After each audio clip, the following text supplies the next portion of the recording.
गणेश चतुर्थीनंतर येणारी भाद्रपदातील संकष्ट चतुर्थी म्हणजेच साखर चतुर्थी. कोकणात विशेषतः आगरी कोळी समाजात या चतुर्थीला विशेष महत्त्व आहे. कृष्ण त्रयोदशी अर्थात प्रदोषाच्या दिवशी गणपती बाप्पा उंदरावर बसून फिरायला निघाला होता. यावेळेस रस्त्यामध्ये आलेल्या नागामुळे उंदीरमामा घाबरला आणि मागे सरकला. त्यावेळेस गणपती बाप्पा उंदरावरनं खाली पडला. आकाशातल्या चंद्राने गणपती बाप्पाच्या रूपाची चेष्टा केली आणि तो त्याच्यावर हसला.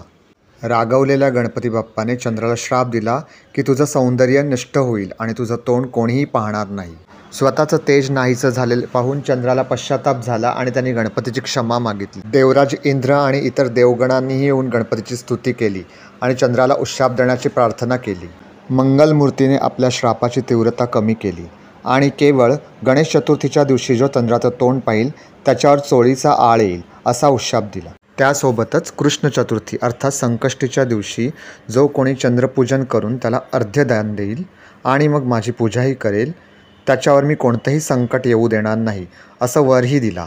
चंद्राला दिलेल्या शापानंतर अर्थात गणेश चतुर्थीनंतर येणारी भाद्रपदातील संकष्ट चतुर्थी ही पहिलीच संकष्ट चतुर्थी असते. या दिवशी विशेष आरास करून पिठाचे 5 दिवे करून गणपतीची पूजा केली जाते. तसेच साखर घालून केलेल्या 21 मोदकांचा नैवेद्य गणपतीला दाखवला जातो. काही ठिकाणी या दिवशी 1.5 दिवस अथवा 2.5 दिवसाच्या गणपतीची प्राणप्रतिष्ठा केली जाते. त्याला साखर चौथीचा गणपती किंवा गौरा गणपती असेही संबोधतात.